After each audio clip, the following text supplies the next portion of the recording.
মুসলমান কাউকে আগে আঘাত করে না, মুসলমান সহ্য করে, মুস্কি হাসি দেয়।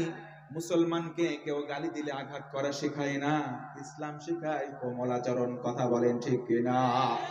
কিন্তু আমাকে আপনি গালি দেন, আমি কিছুই বলবো না। আমার বাবাকে গালি দেন, কিছু বলবো না।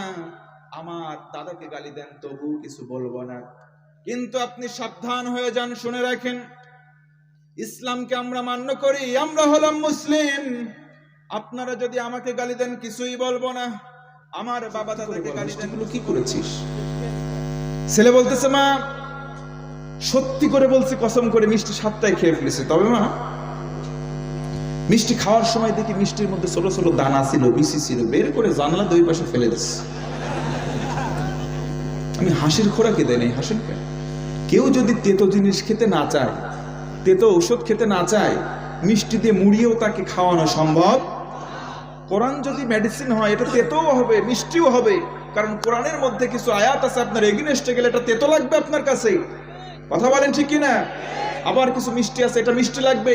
খাওয়ার পরে মিষ্টি খাওয়া সুন্নত, নবীজি থেকে আমরা জেনেছি। তার মানে খাওয়ার পরে আরো খাবার চাই। আর যদি বলা হয় তোমাকে গালি দেওয়া হচ্ছে, ইসলামকে, আল্লাহকে গালি দেওয়া হচ্ছে, একটু প্রতিবাদ করো, বলবে না আমরা সবাই ভাই ভাই। কথা বলে আমার ভাইয়েরা, গভীর মনোযোগ বানান। আল্লাহ রাব্বুল আলামিন বলেন, ওয়াসারিউ ইলা মাগফিরাতিন মির রাব্বিকুম ওয়া জান্নাতিন আরদুহাস সামাওয়াতু ওয়াল আরদ উইদ্দাত লিল মুত্তাকিন। জোরে বলুন আল্লাহু আকবার। তোমরা দৌড়াও আল্লাহর ক্ষমার দিকে। সবাইকে বলতে হবে, আল্লাহ বলেন, গোলাম দৌড়াও ক্ষমার দিকে। কোন দিকে? আরো জোরে বলেন। কেমন করে আল্লাহর ক্ষমা পাওয়া যায়? আল্লাহর ক্ষমা পেতে হলে আল্লাহকে ভালোবাসার বিকল্প কোন রাস্তা আমাদের সামনে খোলা? হযরতে আবু বকরের নাম শুনেছেন? আল্লাহর নবীর কাছের সাহাবী আবু বকর, যাকে সিদ্দিক উপাধি দেওয়া হয়। আবু বকর রাদিয়াল্লাহু আনহু বাড়ি থেকে বের হন, একটা ইহুদির সঙ্গে দেখা হয়ে যায়। আবু বকরকে দেখার পরে বলে, ইয়া আবু বকর, ও আবু বকর, আনতা ফাকির, তুই আবু বকর ফকির। নাউজুবিল্লাহ কোন? আবু বকর মুস্কি হাসে। ইহুদি বলে, আবু বকর তুই ফকির। আল্লাহর নবীর সাহাবী কত কম। আবু বকর মুস্কি হাসি দেয়, জোরে কোন সুবহানাল্লাহ। আমার নবীর সাহাবী কেমন ভাবে আল্লাহর ক্ষমা খুঁজেছেন, কেমন ভাবে জান্নাতের দিকে দৌড়িয়ে তালাশ করলেন। আবু বকর মুস্কি হাসি দিয়ে চলে যায়। আর একদিন দেখা হলো, ইহুদি বলে, আবু বকর তুই ফকির। আবু বকর তোর বাপও ফকির। ও আবু বকর তোর দাদাও ফকির। আবু বকর শুনে নে, তোর 14 বংশ হলো ফকির। নাউজুবিল্লাহ পড়েন। আবু বকর হাসে। আবু বকর কোনো প্রতিবাদ করে না। এবার 4র্থ দিন যখন হলো, আবু বকর বের হলেন, সামনে এসে ইহুদি বলল, আবু বকর তুই ফকির। ও আবু বকর তুই ফকির, তোর বাবাও ফকির, তোর দাদাও ফকির, 14 বংশের সবাই ফকির। আবু বকর তুই শুনে রাখ, তোর আল্লাহও ফকির। আবু বকর আর সহ্য করে নাই, ইমানে জোশ চলে এসেছে। আল্লাহু আকবার। আবু বকর তখন এই হাত দিয়ে ইহুদির কলারটা চাপলেন, একটা চপে টাকাত করলেন, জায়গায় ইহুদি অজ্ঞান। আল্লাহু আকবার। জায়গায় অজ্ঞান হয়ে কোনো হুঁশ নাই। আল্লাহু আকবার পড়েন, আর একটু জোরে পড়েন আল্লাহু আকবার। ও মুসলমান শুনে রাখেন, সাবধান শুনে রাখেন, মুসলমানের আল্লাহকে গালি দিলে একজন মুসলমানও ছাড় দেবে না। আমরা কাউকে ছেড়ে দেব না যদি আল্লাহকে গালি দেওয়া হয়। কথা বলেন ঠিক কিনা? আবু বকরও ছাড় দেয় নাই। আল্লাহু আকবার। এবার ইহুদির জ্ঞান ফিরে আসলো। ইহুদি চলে গেল নবীজির দরবারে গিয়ে বলে, মুহাম্মদ তোমার সাহাবী আবু বকর আমারে মেরে অজ্ঞান করে দিয়েছে, বিচার দিলাম। আল্লাহর নবীজি মুস্কি হাসলেন, সুবহানাল্লাহ পড়ে। আল্লাহর নবীজি বললেন, ও আমার ভাই, আবু বকর তোমারে মারে নাই, তোমারে যে মেরেছে সে হলো আমার সাহাবী ওমর। বলেন তো নবীজি কার নাম বললো? আরো জোরে বলেন। এই ওমর নরম নাকি গরম? আরো জোরে বলেন। আল্লাহর রাসূল বলেন, আমার ওমর রাস্তা দিয়ে যদি হেঁটে যায়, ওই রাস্তা দিয়ে 40 দিন কমপক্ষে শয়তান যাওয়ার সাহস পায় না। আমার ওমর হলো এমন ওমর, জোরে আল্লাহু আকবার। লা নাবিয়্যা বা'দি ওয়ালা রাসূলা।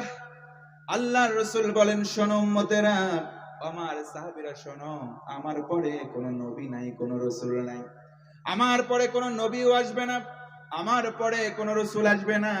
তবে যদি আমার পরে কেউ নবী হয়, হযরতে ওমরকে আল্লাহ নবুয়ত দেবে। এবার ইহুদিকে নবীজি বললেন, তোমার ভুল হচ্ছে, আবু বকর তোমারে মারে নাই, মেরেছে যে তার নাম ওমর। ইহুদি বলে, না মুহাম্মদ, আমারে যে মেরেছে তার নাম আবু বকর। আল্লাহু আকবার। আল্লাহর রাসূল বললেন, কি ব্যাপার, আবু বকর তো মারতে পারে। আবু বকরের মতো নরম কোন সাহাবী নাই, আর ওমরের মতো গরম সাহাবী একটাও নাই। আল্লাহর রাসূল একটু দাঁড়ালেন, বললেন, যাও তো আবু বকরকে ডেকে আনো। আবু বকরকে ডেকে আনা হলো। ও আবু বকর, ইহুদি তোমার বিরুদ্ধে মামলা দায়ের করেছে, তুমি নাকি তাকে একটা মেরেছো। আবু বকর মস্তক অবনত চিত্তে বললেন, না'ম ইয়া রাসূলুল্লাহ, ওগো নবীজি, আমি আবু বকর একটা মাত্র চর দিয়েছি, সঙ্গে সঙ্গে ইহুদি অজ্ঞান হয়ে পড়ে গেছে। জোরে বলা যাবে আল্লাহু আকবার। সাক্ষী প্রমাণ হয়ে গেল। কাউকে শাস্তি দেওয়ার জন্য সর্বপ্রথম যদি তাকে আসামিকে জিজ্ঞাসা করা হয়, আসামি স্বীকার করলে আর কোনো বিচার করা লাগে না, শাস্তি দেওয়ার জন্য উপযুক্ত হয়। কিন্তু তুমি কেন মেরেছো আবু বকর? আবু বকর বলেন, ইয়া রাসূলুল্লাহ, প্রতিদিন আমাকে গালি দেয়, আমি কোনো পাল্টা প্রতিবাদ করি না। আমার বাবাকে গালি দেয়, কিচ্ছু বলি না। আমার দাদাকে গালি দেয়, তবুও কিছু বলি না। সুবহানাল্লাহ পড়েন। কিন্তু ইয়া রাসূলুল্লাহ, আজকের দিনে এই ইহুদির বাচ্চা আমার আল্লাহকে বলেছে ফকির, অথচ কোরআনে কারীম স্পষ্ট জানাচ্ছে, ওয়া আনতুমুল ফুকারা ইলাল্লাহ। ও পৃথিবীর মানুষ, তোরা সবাই ফকির কার কাছে? আরো জোরে বলেন। আবু বকর বললেন, ইয়া রাসূলুল্লাহ, সূরা ইব্রাহিমের এই আয়াত আমি জানি আল্লাহ গনি, আমি জানি আল্লাহ ধনী, গোটা পৃথিবীর মানুষগুলো ফকির, কিন্তু আমার আল্লাহকে ফকির বলে গালি দিয়েছে। আমি আবু বকর সহ্য করি নাই, এই জন্য আমার ইমানে জোশ চলে আসলো, একটা চোপে আঘাত করেছে, অজ্ঞান হবে এটা আমি বুঝতে পারি নাই। ইয়া রাসূলুল্লাহ, যদি আমার ভুল হয়ে থাকে আমাকে শাস্তি দেন। আল্লাহু আকবার। আমার রাসূল এবার বললেন, ও ইহুদি, তুমি এই কথা কেন বললে? তুমি আবু বকরকে গালি দিয়েছো, কোনো ব্যাপার না, কেন তুমি আল্লাহকে গালি দিলি? এবার ইহুদি জায়গায় অস্বীকার। ইহুদি ডেকে বলে, মুহাম্মদ, আমি তো তোমার আল্লাহকে গালি দেই নাই, আবু বকর মিথ্যা বলেছো, আমারে এমনি এমনি মেরেছে। নাউজুবিল্লাহ পড়েন, আরো জোরে পড়েন নাউজুবিল্লাহ।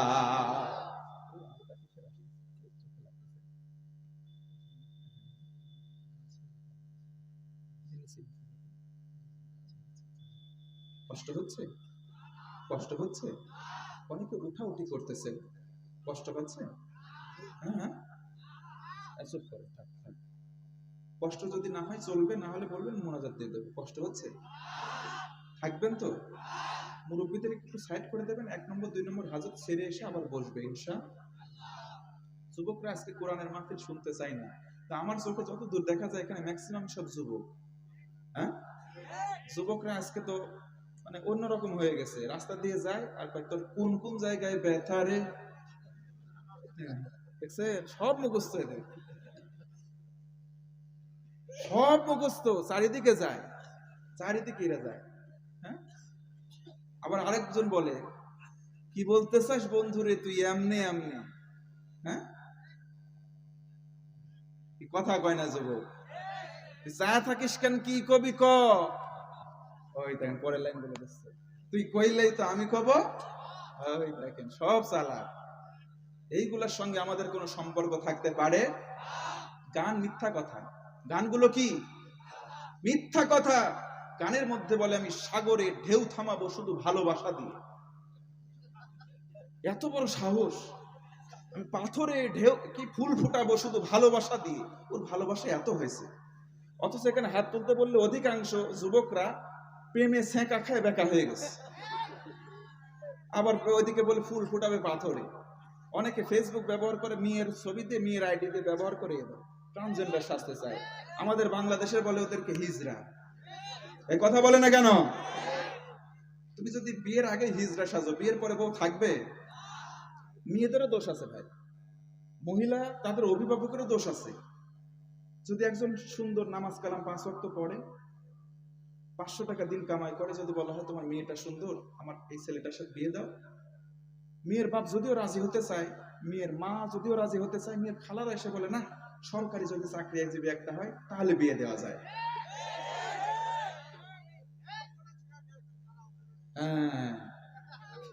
তারপরে কি করা যায়? সরকারি চাকরিজীবী যদি মাথায় চুল নাও থাকে, বয়স যদি 60ও হয়, তবু বিয়ে দেয়। বিয়ে দেওয়ার কিছুদিন পরে ব্যাটারি তো ডাউন এমনি হয়ে যায়, ওই দিকে আবার সেই ওই যে পূর্বের জায়গায় ফিরে যায়, পরকীয়া প্রেম বেড়ে যায়। এই কথা কি মিথ্যা না সত্য? আওয়াজ দেন, সত্য না মিথ্যা? আল্লাহ বলেন লা তাকরাবুজ জিনা, জেনার কাছে যাস না, জেনা হয় এমন কোন কাজ করিস না।